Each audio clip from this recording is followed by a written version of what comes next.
প্রমাণ করে বঙ্গবন্ধু হত্যায় জিয়া জড়িত বললেন প্রধানমন্ত্রী। বাংলাদেশেই তৈরি হতে পারে রাশিয়ার ভ্যাকসিন জানালেন স্বাস্থ্যমন্ত্রী। করোনায় দেশে আরও ৩৩ জনের মৃত্যু।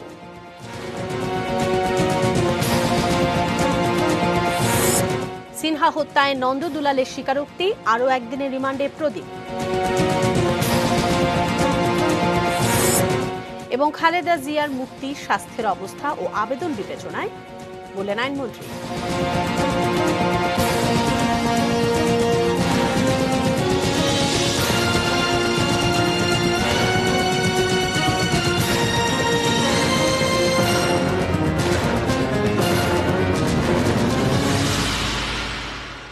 এটি নিউজ দেখছেন, আখি ভদ্র স্বাগত জানাচ্ছি সন্ধ্যা ৬টা নিউজ আওয়ারে। এতক্ষণ জানিয়ে দিচ্ছিলাম শিরোনামগুলো। VSL Angle Channel HB VSL Bikrampur steel limited. বিএনপির প্রতিষ্ঠাতা জিয়াউর রহমান, তার স্ত্রী এবং তার ছেলে সবার হাতে রক্তের দাগ। বঙ্গবন্ধুর খুনিদের স্বীকারোক্তিতে জিয়াউর রহমানের সংশ্লিষ্টতার প্রমাণ বিএনপি কিভাবে তা অস্বীকার করবে? এই প্রশ্ন বঙ্গবন্ধু কন্যা শেখ হাসিনার। 15 আগস্ট জাতীয় শোক দিবস উপলক্ষে বাংলাদেশ ছাত্রলীগ আয়োজিত আলোচনা সভায় আওয়ামী লীগ সভানেত্রী ও প্রধানমন্ত্রী শেখ হাসিনা এই প্রশ্ন করেন। শেখ হাসিনা বলেন, বেঈমান কখনো বেশি দিন ক্ষমতায় থাকতে পারে না। মোশতাককে দ্রুত ক্ষমতা থেকে বিদায় নিতে হয়েছিল। ক্ষমতায় থাকার সময় জিয়াউর রহমান বেছে বেছে মুক্তিযোদ্ধা সেনা কর্মকর্তাদের হত্যা করেছিলেন বলেও মনে করিয়ে দেন প্রধানমন্ত্রী। তিনি বলেন, বঙ্গবন্ধুর হত্যাকাণ্ডের বিচার হয়েছে, তবে ষড়যন্ত্রের সঙ্গে যারা জড়িত তাদের হয়তো এখনো খুঁজে পাওয়া যায়নি। ইতিহাস একদিন সবকিছুই প্রকাশ করবে বলেও মন্তব্য করেন প্রধানমন্ত্রী। জিয়ার স্ত্রী, জিয়ার ছেলে সবগুলোই হচ্ছে তাদের হাতে রক্তের দাগ, এবং তারা এভাবেই রাজনীতি করেছে। শিক্ষা দীক্ষা তো নাই, শুধু এই গুন্ডামি আর অত্যাচার আর এই খুনের রাজত্বই তারা কায়েম করতে চেয়েছিল। তাদের অপকর্ম এটা তো ভাষায় বর্ণনা করা যাবে না। অগ্নি সন্ত্রাসে মানুষকে পুড়িয়ে পুড়িয়ে হত্যা করেছে। আমি এইটুকু বলবো যে এই দেশটাকে আমরা চেয়েছি জাতির পিতার আদর্শ নিয়ে যেন দেশটা এগিয়ে যায়, সেজন্য আমাদের সকল প্রচেষ্টা। শুধু অনলাইন নিউজ পোর্টাল নয়, টেলিভিশন, রেডিও এবং পত্রিকার অনলাইন সংস্করণের জন্য সরকারের কাছ থেকে নিবন্ধন নিতে হবে। নিবন্ধন লাগবে IPTV ও ইন্টারনেট রেডিও চালাতেও। সোমবার মন্ত্রিসভার বৈঠকে এসব বাধ্যবাধকতা রেখে জাতীয় অনলাইন গণমাধ্যম নীতিমালা সংশোধনের প্রস্তাবে অনুমোদন দেওয়া হবে। প্রধানমন্ত্রী শেখ হাসিনার সভাপতিত্বে মন্ত্রিসভার এই বৈঠক অনুষ্ঠিত হয়। সভা শেষে সচিবালয়ে অনুষ্ঠিত ব্রিফিংয়ে মন্ত্রিপরিষদ সচিব খন্দকার আনোয়ারুল ইসলাম জানান, টেলিভিশন এবং রেডিও নিউজ পোর্টাল চালাতে এখন থেকে অনুমতি নিতে হবে। মন্ত্রিসভার বৈঠকে মাদকদ্রব্য নিয়ন্ত্রণ সংশোধন আইনের খসড়ায় চূড়ান্ত অনুমোদন দেওয়া হয়। প্রতি বছর 5 আগস্ট শেখ কামালের জন্মবার্ষিকী উদযাপনের প্রস্তাব অনুমোদন করেছে মন্ত্রিসভা। রেডিও টেলিভিশন তো অনলাইনে করার জন্য না, তারা যেই মাধ্যমে চলবে সেই মাধ্যমে, তারপরে যদি অনলাইন করতে চায় রেডিও টেলিভিশন দুটাকেই আপনার অনুমতি নিয়ে নিতে হবে। পত্রিকা যদি তার যে হার্ড কপি যা আছে সেটাই যদি অনলাইনে দেয় তাহলে তার জন্য অনুমতি লাগবে না, কিন্তু যদি ভ্যারি করে এক্সট্রা কিছু করে তাহলে অবশ্যই অনুমতি ছাড়া করতে পারবে না। রাশিয়ার করোনা ভ্যাকসিন বাংলাদেশেই তৈরি হতে পারে। পাওয়া যাবে অক্সফোর্ডের ভ্যাকসিনও। তবে চীন ছাড়া কোনো দেশ এখনও বাংলাদেশে তাদের ভ্যাকসিনের ট্রায়ালের আবেদন করেনি। দেখব আরিফ জামালের রিপোর্ট। করোনা মোকাবেলায় এখন পর্যন্ত ভরসা ভ্যাকসিন বা টিকা। বিশ্ব স্বাস্থ্য সংস্থার তথ্য অনুযায়ী করোনা সেই টিকা বানাতে 170টিরও বেশি দেশ বা প্রতিষ্ঠান কাজ করছে। এর মধ্যে 30টির বেশি ভ্যাকসিনের ক্লিনিক্যাল ট্রায়াল বা মানবদেহে পরীক্ষা চলছে। সুখবর হচ্ছে, চীনের ভ্যাকসিন অগ্রাধিকার ভিত্তিতে পাবে বাংলাদেশ। ইতিমধ্যে তাদের ভ্যাকসিনের তৃতীয় ধাপের ট্রায়াল এদেশে করার অনুমতি দিয়েছে সরকার। সোমবার সচিবালয় স্বাস্থ্যমন্ত্রী জানিয়েছেন, অক্সফোর্ডের ভ্যাকসিন আনতে বেসরকারিভাবে চুক্তি হয়েছে, সরকারিভাবে আনারও চেষ্টা চলছে। অক্সফোর্ড ভ্যাকসিনও বাংলাদেশে দেওয়ার প্রতিশ্রুতি আমরা পেয়েছি। সেটা ভারতের সেরাম কোম্পানি তৈরি করছে এবং ভ্যাকসিনকো এই ভ্যাকসিনটি সেরামের সাথে মিলে যৌথভাবে বাংলাদেশে দেওয়ার ব্যবস্থা নেবে। এদিকে রাশিয়ার ভ্যাকসিনের জন্য পররাষ্ট্র মন্ত্রণালয়ের মাধ্যমে সে দেশের স্বাস্থ্যমন্ত্রীর কাছে চিঠি পাঠানো হচ্ছে বলে জানিয়েছেন স্বাস্থ্যমন্ত্রী জাহিদ মালেক।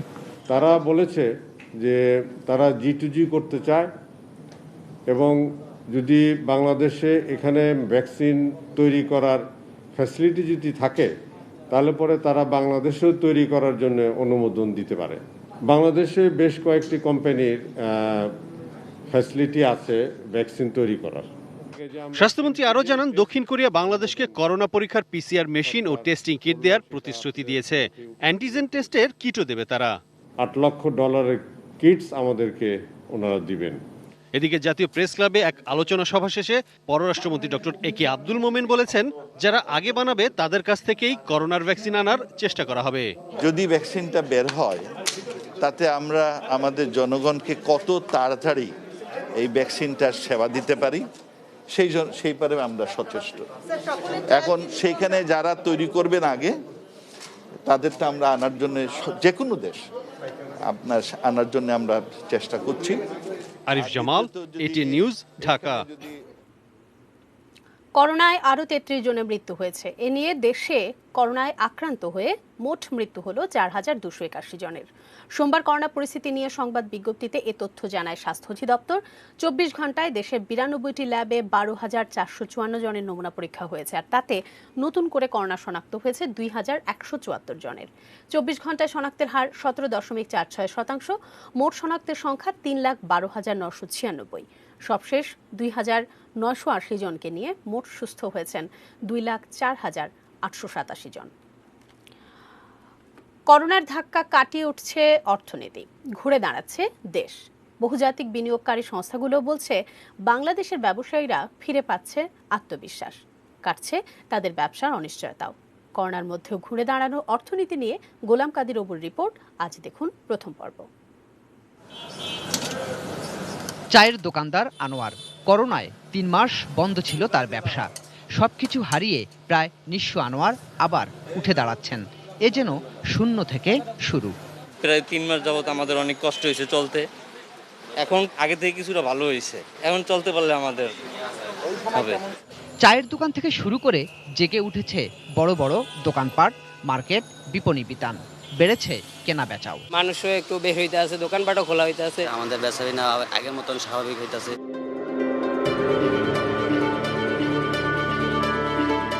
ছোট বড় মাঝারি ঘুরে দাঁড়ানোর এ লড়াইয়ে এখন সামিল বলতে গেলে কম বেশি সবাই। পুরোদমে চালু শিল্প কলকারখানাও। করোনায় রপ্তানিতে যে ধাক্কা লাগে এপ্রিলে, তাও কাটতে শুরু করেছে পরের মাস থেকেই। আর জুলাইয়ে তো রপ্তানি পার করেছে তার লক্ষ্যমাত্রাও। সরকারের দেয়া লাখ কোটি টাকার প্যাকেজ, ব্যাংকগুলোর নানা পদক্ষেপ সবই ভূমিকা রাখছে অচল অর্থনীতিকে সচল করতে। ইনিশিয়াল যেই শকটা, সেখান থেকে মানসিকভাবে আমরা কাটিয়ে উঠতে পেরেছি। যেখানে ব্যাংক স্থবির অবস্থায় ছিল, তেমন কর্মকাণ্ড হতো না, সেখানে ট্রানজ্যাকশন ফ্যাসিলিটেট করছে। কিন্তু এক্সপোর্ট শুরু হয়েছে। প্রণোদনাটা যেখানে ডিফিসিট হয়েছে, লস হয়েছে, সেই লস ফাইন্যান্সিংগুলি হচ্ছে। অর্থনীতির এই যে ঘুরে দাঁড়ানোর গল্প, তার প্রশংসা এখন দেশি বিদেশি বিভিন্ন গবেষণাতেও। বিভিন্ন দেশে বিনিয়োগ করে এমন আর্থিক প্রতিষ্ঠান স্ট্যান্ডার্ড চার্ট বলছে, করোনার ক্ষতি খুব তাড়াতাড়ি কাটিয়ে উঠছে বাংলাদেশ। যুক্তরাজ্যের প্রভাবশালী সাময়িকী দ্য ইকোনমিস্ট বলছে, করোনার মধ্যেও চীন ভারত থেকে নিরাপদ বাংলাদেশের অর্থনীতি। এটা সম্ভব হয়েছে আমি বলবো যে নেতৃত্বের গুণে। আমাদের মাননীয় প্রধানমন্ত্রী যে সাহসের সাথে ঝুঁকি মোকাবেলা করবার যে নেতৃত্ব দিয়েছেন, তার একটি বড় কারণ বিরাট অভিজ্ঞতা বাংলাদেশের মানুষের আছে, এবং তারা জানে যে এরকম দুঃসময়েও কি করে মাথা উঁচু করে দাঁড়াতে হয়। সেই যে রেজিলিয়েন্স, সেই যে সহন ক্ষমতা, সেটিও আমাদের পেছনে কাজ করছে। গেল অর্থ বছরের মার্চ থেকে জুন 3 মাস ছিল করোনার ফাঁদে। তারপরেও বছর শেষে মাথাপিছু আয় ঠিকই বেড়েছে মানুষের। বছরে $2064, যা আগে ছিল $1909। করোনার মধ্যেও সুখবর, রেমিটেন্স আর রিজার্ভে আস্থায় ফিরেছে শেয়ার বাজারও। আর এ সবই যেন বলছে অর্থনীতি ঘুরে দাঁড়ানোর গল্পই। গোলাম কাদির, ATN নিউজ, ঢাকা। অবসরপ্রাপ্ত মেজর সিনহা হত্যা মামলায় আজ স্বীকারোক্তিমূলক জবানবন্দি দিয়েছেন পুলিশের বরখাস্ত এএসআই নন্দদুলাল রক্ষিত। একই দিনে বরখাস্ত ওসি প্রদীপ কুমার দাসকে আরও একদিনের রিমান্ডে নিয়েছে র্যাব। প্রদীপ সহ ৪১ জনের বিরুদ্ধে কক্সবাজারে আরও একটি হত্যা মামলা হয়েছে। সকাল 10টার দিকে কারাগার থেকে মামলার ৩ নম্বর আসামি নন্দদুলাল রক্ষিতকে আদালতে হাজির করে তদন্তকারী সংস্থা র্যাব। কক্সবাজারে সিনিয়র জুডিশিয়াল ম্যাজিস্ট্রেট তামান্না ফারার আদালতে প্রায় ৫ ঘণ্টা ধরে ১৬৪ ধারায় জবানবন্দি দেন তিনি। পরে তাকে কারাগারে পাঠানো হয়। এদিকে দুপুর ২টার দিকে টেকনাফ থানা বরখাস্ত ওসি প্রদীপকে আদালতে হাজির করে আরও একদিনের রিমান্ড আবেদন করে র্যাব। আদালত তা মঞ্জুর করলে চতুর্থবারের মতো তাকে রিমান্ডে নেওয়া হয়। দুপুরে Cox's Bazar senior judicial magistrate Helal উদ্দিনের আমলি আদালতে একই পরিবারের ৩ জনকে হত্যার অভিযোগে ওসি প্রদীপ সহ ৪১ জনের বিরুদ্ধে আরও একটি মামলা হয়েছে। টেকনাফের রঙ্গিখালী গাজীপাড়ায় সুলতানা রাজিয়া মুন্নি বাদী হয়ে মামলাটি দায়ের করেন। জাতীয় পরিচয়পত্র এনআইডি জালিয়াতির মামলায় জেকেজি ডাক্তার সাবরিনা শারমিনের বিরুদ্ধে মামলা করেছে নির্বাচন কমিশন। গুলশান থানা নির্বাচন অফিসার মোহাম্মদ মমিন মিয়া বাদী হয়ে সোমবার রাজধানীর বাড্ডা থানায় সাবরিনার বিরুদ্ধে মামলাটি দায়ের করেছেন। মিথ্যা তথ্য দিয়ে একাধিক জাতীয় পরিচয়পত্র নিয়ে সাবরিনা অপরাধ করেছেন উল্লেখ করে তার বিরুদ্ধে আইনগত ব্যবস্থা নিতে বলা হয়েছে মামলায়। ২০১০ সালে জাতীয় পরিচয় নিবন্ধন আইনের ১৪-১৫ ধারায় এই মামলায় দায়ের করা হয়েছে বলে জানা গেছে। দুটি ধারাতেই সর্বোচ্চ ১ বছরের কারাদণ্ড এবং ২০,০০০ টাকা অর্থদণ্ডের বিধান রয়েছে। করোনা রিপোর্ট নিয়ে জেকেজি জালিয়াতি মামলায় সাবরিনা ও তার স্বামী আরিফুল হক চৌধুরী কারাগারে আছেন। অস্ত্র মামলায় যুব মহিলা লীগের বহিষ্কৃত নেত্রী শামীমা নূর পাপিয়া ও তার স্বামী সুমন চৌধুরীর বিরুদ্ধে সাক্ষ্য গ্রহণ শুরু হয়েছে। দুপুরে ঢাকা মহানগর দায়রা জজ আদালতে এই সাক্ষ্য গ্রহণ শুরু হয়। গত ২৩ আগস্ট আসামিদের অব্যাহতির আবেদন নাকচ করে সাক্ষ্য গ্রহণের এই দিন ধার্য করেন ঢাকা মহানগর দায়রা জজ কে এম ইমরুল কায়েসের আদালত। এর আগে গত ২৯ জুন ঢাকা মহানগর হাকিম আদালতে মামলার তদন্ত কর্মকর্তা র্যাবের উপপরিদর্শক আরিফুজ্জামান শেরেবাংলা নগর থানায় অস্ত্র আইনে করা মামলায় তাদের বিরুদ্ধে এই চার্জশিট দাখিল করেন। চার্জশিটে সাক্ষী করা হয়েছে ১২ জনকে। গত ২২ ফেব্রুয়ারি হযরত শাহজালাল আন্তর্জাতিক বিমানবন্দর থেকে দেশ ত্যাগের সময় পাপিয়া সহ ৪ জনকে গ্রেফতার করে র্যাব।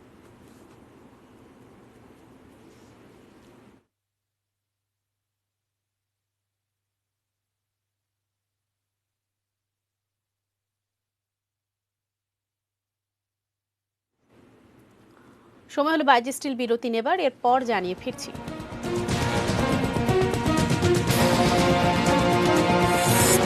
সিট ফাঁকা রেখেই চলবে রেল, আপাতত বাড়ছে না ভাড়া। এবং সেক্টর কমান্ডার সিআর দত্তের মরদেহ দেশে, শেষকৃত্য কাল।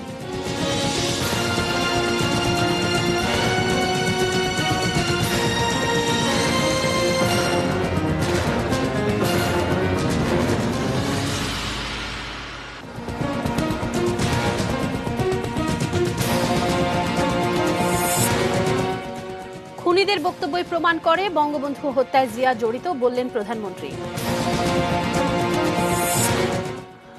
বাংলাদেশে তৈরি হতে পারে রাশিয়ার ভ্যাকসিন, জানালেন স্বাস্থ্যমন্ত্রী।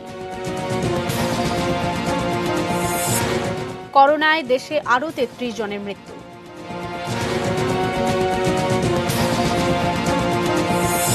সিনহা হত্যায় নন্দদুলালের স্বীকারোক্তি, আরও একদিনের রিমান্ডে প্রদীপ।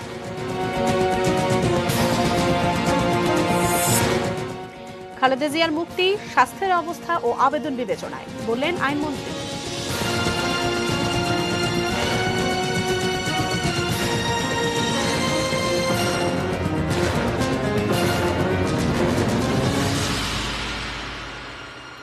বিরতির পর ফিরে এসে সবাইকে আরো একবার নিউজ আওয়ারে স্বাগত জানাচ্ছি এবং ফিরতে ফিরতে জানিয়ে দিচ্ছিলাম সংবাদ শিরোনামগুলো।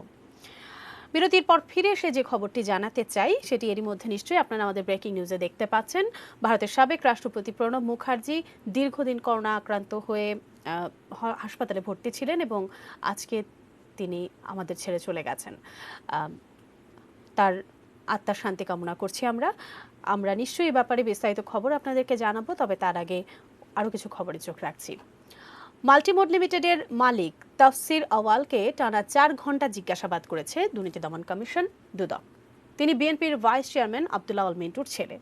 দুদকের গণমাধ্যম কর্মকর্তা প্রণব কুমার ভট্টাচার্য জানান, তাফসিরের বিরুদ্ধে সন্দেহজনক লেনদেনের অভিযোগ রয়েছে।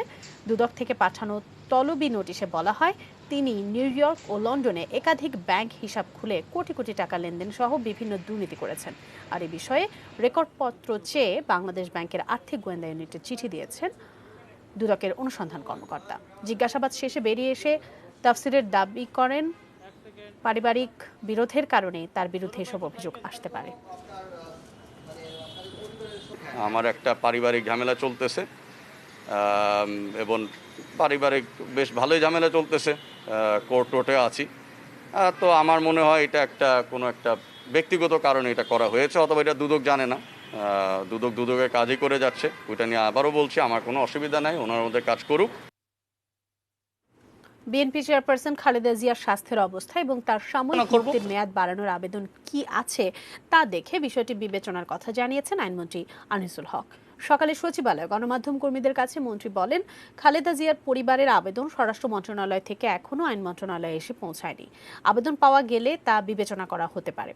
খালেদা জিয়া জামিনে নেই উল্লেখ করে চিকিৎসার জন্য তার পরিবারের পক্ষ থেকে স্বরাষ্ট্রমন্ত্রীর কাছে আবেদনের পরিপ্রেক্ষিতে তাকে নির্বাহী আদেশে জেল থেকে মুক্তি দেওয়া হয়েছিল বলে জানান আইনমন্ত্রী।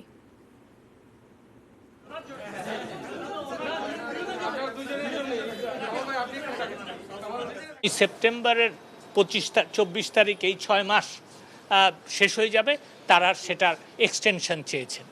তিনি আমার কাছে পাঠিয়েছেন, এটা এখনো আইন মন্ত্রণালয়ে এসে পৌঁছায় নাই। পৌঁছালে আমরা বিবেচনা করব। খালেদা জিয়া কিন্তু জামিনে নাই এবং কোনো আদালতে কিন্তু তাকে জামিন দেয় নাই।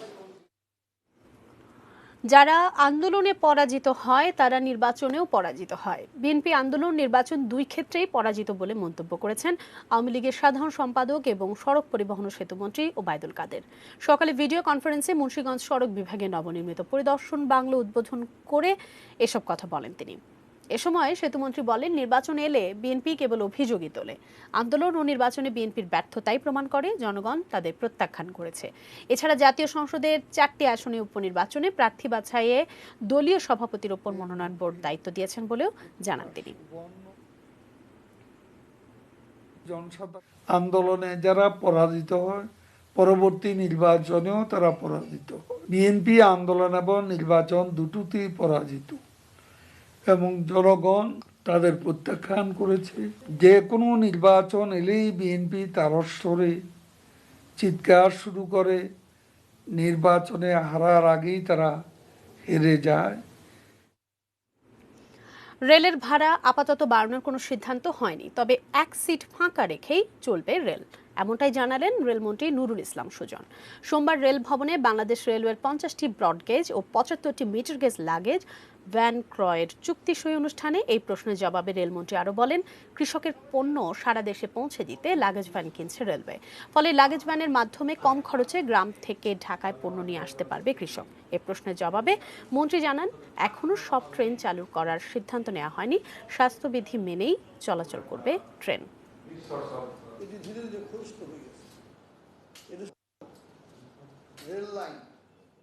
আমরা এখন পর্যন্ত রেলওয়ে ভাড়া বাড়ানোর কোনো সিদ্ধান্ত আমরা গ্রহণ করি নাই, তবে আমরা ভবিষ্যতে আমরা এইটার উপর কাজ করছি। আমরা একটা করে এখন পর্যন্ত সিট খালি রেখে কিন্তু আমরা, যদিও গণপ্রহরী কোনো অংশ হিসাবে আমাদের যে বাস বা অন্যান্য পরিবহন, সেই পরিবহনে সেটি তারা প্রত্যাহার করেছে এবং ভাড়া আগের পর্যায়ে গেছে, কিন্তু রেল আমরা এখন পর্যন্ত সেই সিদ্ধান্ত গ্রহণ করি নাই। দেশে আনার পর সিএমএইচ এর হিমঘরে রাখা হয়েছে সেক্টর কমান্ডার সিআর দত্ত বীর উত্তমের মরদেহ। আগামীকাল তার শেষকৃত্য সম্পন্ন হবে বলে জানিয়েছেন স্বজনরা। এর আগে সকাল 8:40 রাষ্ট্রীয় মর্যাদায় হযরত শাহজালাল আন্তর্জাতিক বিমানবন্দরে গ্রহণ করা হয় মুক্তিযুদ্ধের 4 নম্বর sector commander major general Chittaranjan দত্তের মরদেহ। আগামীকাল সকাল 7:30টায় তাঁর মরদেহ বনানী ডিওএইচএস এর 2 নম্বর সড়কের 49 নম্বর বাড়িতে নেওয়া হবে। সেখান থেকে সর্বসাধারণের শ্রদ্ধা নিবেদনের জন্য ঢাকেশ্বরী মন্দির চত্বরে নিয়ে যাওয়া হবে। সেখানে তাকে রাষ্ট্রীয় ও সামরিক সম্মাননা প্রদান করা হবে। এরপর বেলা 11টায় রাজারবাগ শ্মশানে তার শেষকৃত্য সম্পন্ন হওয়ার কথা রয়েছে। গত মঙ্গলবার যুক্তরাষ্ট্রের ফ্লোরিডার একটি হাসপাতালে চিকিৎসাধীন অবস্থায় 93 বছর বয়সী সিআর দত্ত মৃত্যুবরণ করেন।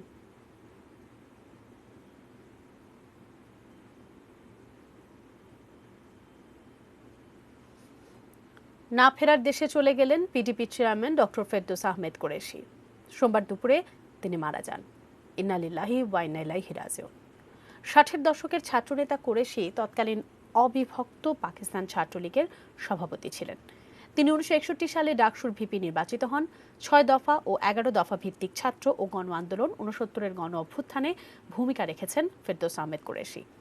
71-এ মুক্তাঞ্চল থেকে মুক্তিযুদ্ধের মুখপাত্র হিসেবে দেশ বাংলা পত্রিকা বের করেন। ওই সময় থেকেই তিনি পত্রিকাটির সম্পাদকের দায়িত্ব ছিলেন। জিয়া রহমান বাংলাদেশ বিএনপি গঠন করলে দলটির প্রথম যুগ্ম মহাসচিব হন তিনি। 2007 সালে তিনি গঠন করেন প্রগতিশীল গণতান্ত্রিক দল পিডিপি। 111-এর সময় যা কিংস পার্টি হিসেবে পরিচিতি পায়। আমৃত্যু তিনি ওই দলের চেয়ারম্যানের দায়িত্ব ছিলেন। 2015 সালের 21 অক্টোবর ব্রেইন স্ট্রোকে আক্রান্ত হন এই রাজনীতিক।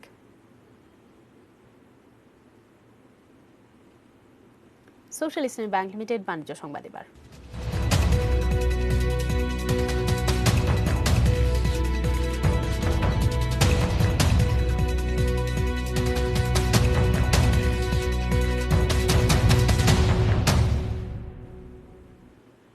সপ্তাহের প্রথম কার্যদিবস সোমবার প্রধান শেয়ার বাজার ঢাকা স্টক এক্সচেঞ্জে হয়েছে বড় অঙ্কের লেনদেন, পার করেছে 1000 কোটি টাকার ঘর। সূচকের বড় উত্থানের সঙ্গে লেনদেনের গতিও বেশ ভালো অবস্থানে রয়েছে। মাত্র 15 মিনিটেই ডিএসইতে প্রায় 150 কোটি টাকার লেনদেন হয়েছে, আর দিন শেষে লেনদেন দাঁড়িয়েছে 1166 কোটি টাকায়। তবে দাম বেড়েছে 116টি কোম্পানির, কমেছে 191টির, আর অপরিবর্তিত আছে 41টি কোম্পানির শেয়ারের দাম। বিনিয়োগকারীরা বলছেন, সরকারের নানা পদক্ষেপের কারণে শেয়ার বাজারের প্রতি আস্থা বেড়েছে বিনিয়োগকারীদের।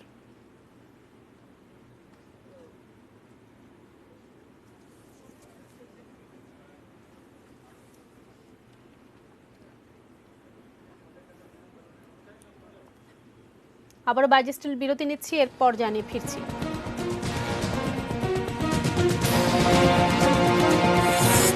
জার্মানির বর্ষসেরা ফুটবলার রবার্ট লেভানডোভস্কি।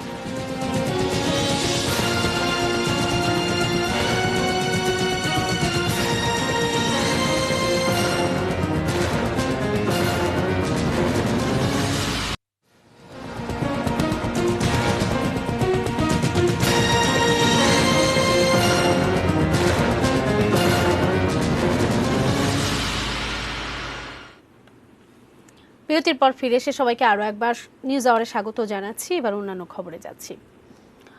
ভারতের সাবেক রাষ্ট্রপতি প্রণব মুখার্জি আর নেই। বয়স হয়েছিল 85 বছর। আজ বিকেল 5:45 নাগাদ দিল্লির আর্মি হসপিটাল রিসার্চ অ্যান্ড রেফারালে শেষ নিঃশ্বাস ত্যাগ করলেন ভারতের স্বাধীনতা উত্তর সর্বভারতীয় রাজনীতির সফলতম বাঙালি এবং সেদেশের প্রাক্তন রাষ্ট্রপতি প্রণব মুখোপাধ্যায়। ভারতীয় রাজনীতির এক উজ্জ্বল নক্ষত্র প্রণব মুখার্জি। তাকে বলা হয় রাজনীতির চাণক্য। প্রায় 5 দশক পার্লামেন্টের সদস্য ছিলেন তিনি। হয়েছেন দেশটির প্রথম বাঙালি রাষ্ট্রপতি। পররাষ্ট্র, প্রতিরক্ষা, রেল ও রাজস্ব সহ বিভিন্ন গুরুত্বপূর্ণ মন্ত্রণালয়ের দায়িত্ব পালনের বিরল কৃতিত্বের অধিকারীও তিনি। ভারতের রাজনীতির 6 দশকব্যাপী বর্ণাঢ্য কর্মজীবনে ভালো মানুষ হিসেবে পরিচিত ছিলেন তিনি। বলছি দেশটির 13তম রাষ্ট্রপতি প্রণব কুমার মুখোপাধ্যায়ের কথা। বাঙালির গর্বের, ভালোবাসা আর শ্রদ্ধার প্রণব মুখার্জি। ইংরেজ সাম্রাজ্যবাদের বিরুদ্ধে লড়াই করেছি। 1935 সালে পশ্চিমবঙ্গের বীরভূম জেলার মিরাটি গ্রামে জন্ম প্রণব মুখার্জির। বাবার নাম কামদা কিঙ্কর মুখার্জি ও মা রাজলক্ষ্মী দেবী। বাবা ছিলেন স্বাধীনতা সংগ্রামী। ইতিহাস এবং রাষ্ট্রবিজ্ঞানের স্নাতকোত্তর প্রণব মুখার্জি পড়েছেন আইন নিয়েও। এরপর কলেজে শিক্ষকতা দিয়ে কর্মজীবন শুরু। পরে কিছুদিন সাংবাদিকতাও করেছেন। বর্ণাঢ্য রাজনৈতিক জীবনে তিনি 1969 সালে প্রথম রাজ্যসভার সদস্য নির্বাচিত হন। এরপর 75, 81, 93 ও 99 সালেও রাজ্যসভায় কংগ্রেসের প্রতিনিধিত্ব করেন। ইন্দিরা গান্ধীর বিশ্বস্ত সহচর ছিলেন প্রণব। 1973 সালে কেন্দ্রীয় শিল্প উন্নয়ন উপমন্ত্রী হিসেবে প্রথম মন্ত্রিসভায় যোগ দেন। বিভিন্ন দপ্তরের দায়িত্ব পালনের পর 82 থেকে 84 পর্যন্ত ছিলেন ভারতের অর্থমন্ত্রী। ইন্দিরা গান্ধী হত্যাকাণ্ডের পর কংগ্রেসের অন্তর্দলীয় কোন্দলের শিকার হন তিনি। রাজীব গান্ধী তাকে মন্ত্রিসভায় ঠাঁই দেননি। এ সময় তিনি রাষ্ট্রীয় সমাজবাদী কংগ্রেস নামে দল গঠন করেন। তবে 89 সালে রাজীবের সঙ্গে সমঝোতায় আবারও কংগ্রেসে ফেরেন। পরবর্তী সময়ে তিনি প্রধানমন্ত্রী পিভি নরসিংহ রাওয়ের মন্ত্রিসভায় পররাষ্ট্রমন্ত্রীর দায়িত্ব পালন করেন। প্রণব মুখার্জি কংগ্রেসের পশ্চিমবঙ্গ শাখারও সভাপতি ছিলেন। 2012 সালের 22 জুলাই ভারতের প্রথম বাঙালি রাষ্ট্রপতি হন প্রণব মুখার্জি। রাষ্ট্রপতি হিসেবে তার প্রথম বিদেশ সফর ছিল বাংলাদেশেই, যেখানকার মেয়ে শুভ্রা মুখার্জি তার জীবন সঙ্গিনী। বাংলাদেশের সঙ্গে তার ছিল গভীর হৃদ্যতা। শেখ হাসিনার সর্বশেষ ভারত সফরে যাবতীয় প্রোটোকল ভেঙে তাকে রাষ্ট্রপতি ভবনেই আতিথ্য দিয়েছিলেন তার প্রিয় কাকাবাবু। সর্বমহলে গ্রহণযোগ্যতার কারণে দিল্লির সাউথ ব্লকে তার পরিচিতি ছিল ড্যামেজ কন্ট্রোল ম্যানেজার হিসেবে। অসামান্য প্রজ্ঞা, রাজনৈতিক এবং কূটনৈতিক দক্ষতা ও দূরদর্শিতায় প্রণব মুখার্জি ছিলেন উপমহাদেশের রাজনৈতিক অঙ্গনের এক অনুসরণীয় চরিত্র।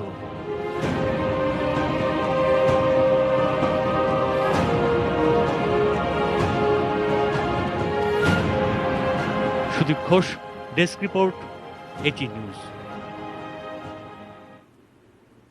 মুক্তিযুদ্ধের সহায়তা এবং স্বাধীন বাংলাদেশকে ভারতের স্বীকৃতির পেছনে অন্যতম নেপথ্য কারিগর প্রণব মুখার্জি। বঙ্গবন্ধু হত্যার পরে দিল্লিতে শেখ হাসিনার প্রবাস জীবনের বন্ধু মুখার্জি পরিবার। ৭১-এ রাজ্যসভার সদস্য থেকে ভারতের ১৩তম রাষ্ট্রপতির পদ যখনই যে দায়িত্বে ছিলেন, বাংলাদেশের পাশে ছিলেন নড়াইলের জামাইবাবু। ১৯৭১ মুক্তিযুদ্ধ চলছে, স্বাধীন বাংলাদেশকে আনুষ্ঠানিক সমর্থন জানায়নি কোনো রাষ্ট্রই। ঠিক এরকম সময়ে ভারতের রাজ্যসভায় বাজেট অধিবেশনে বাংলাদেশকে স্বীকৃতি দেবার আহ্বান জানান প্রণব মুখার্জি। বাংলা কংগ্রেসের প্রতিনিধি হিসেবে ১৫ জুন রাজ্যসভায় তিনি ব্যাখ্যা করেন কেন মুজিবনগর সরকারকে স্বীকৃতি দেওয়া গুরুত্বপূর্ণ। ৭১-এর সেপ্টেম্বরে ভারতীয় সংসদের একটি প্রতিনিধি দল পৃথিবীর বিভিন্ন দেশের কূটনীতিকদের কাছে মুক্তিযুদ্ধ এবং স্বাধীন বাংলাদেশ নিয়ে ভারতের অবস্থান ব্যাখ্যা করেন। এই দলের সদস্যও ছিলেন প্রণব মুখার্জি। স্বাধীন বাংলাদেশের পক্ষে বিশ্ব জনমত গড়ে তুলতে বড় ভূমিকা রাখে ভারতের এই প্রতিনিধি দল। ৭৫-এর ১৫ আগস্ট বঙ্গবন্ধু হত্যার সময় ব্রাসেলসে ছিলেন দুই বোন শেখ হাসিনা ও শেখ রেহানা। ভারতের প্রধানমন্ত্রী ইন্দিরা গান্ধীর প্রত্যক্ষ তত্ত্বাবধানে ২৪ আগস্ট তারা দিল্লি আসেন। লন্ডন প্রবাসী শফিক সিদ্দিকের সঙ্গে বিয়ে হয় পরের বছর ভারত ছাড়েন শেখ রেহানা। স্বামী ওয়াজেদ মিয়া এবং সন্তানদের নিয়ে দিল্লিতে থেকে যান শেখ হাসিনা। সেই দুর্দিনে শেখ হাসিনা পরিবারের বন্ধু হয়েছিল মুখার্জি পরিবার। ইন্দিরা গান্ধী সরকারের মন্ত্রী প্রণব মুখার্জির বাসায় প্রায় খেলতেন শেখ হাসিনার দুই সন্তান। এমনকি দুই পরিবারের পিকনিকের কথাও নিজের আত্মজীবনী ড্রামাটিক ডিকেড বইয়ে লিখেছেন প্রণব মুখার্জি। ভারতের দীঘায় জন্ম নেওয়া প্রণব মুখার্জি ১৯৫৭ সালে বিয়ে করেন নড়াইলের মেয়ে শুভ্রাকে। নড়াইলের জামাই হিসেবে বিভিন্ন দাতব্য প্রতিষ্ঠান যেমন করেছেন, বাংলাদেশের বিভিন্ন সংকটে নিজের জায়গা থেকে চেষ্টা করেছেন বিভিন্ন আঙ্গিকে। ২০০৭ সালে সিডর পরবর্তী সময়ে বাগেরহাটে ২৮০০ পরিবারকে ঘর তুলে দিয়েছেন এই বাঙালি বাবু। সে সময় তার উদ্যোগেই চাল রপ্তানিতে নিষেধাজ্ঞা তুলে নেয় ভারত। রাষ্ট্রপতি হিসেবে দায়িত্ব নিয়ে প্রথম বিদেশ সফরে বাংলাদেশে আসেন প্রণব মুখার্জি। প্রধানমন্ত্রী শেখ হাসিনা রাষ্ট্রীয় বা ব্যক্তিগত সফরে ভারত গেলেই প্রোটোকল মেনে বা প্রোটোকলের বাইরে পরম আতিথেয়তা পেয়েছেন রাষ্ট্রপতি ভবনে। Ashikur Rahman Apu, ATN news. Metal presence কৃষি সংবাদ, সুজলা সুফলা।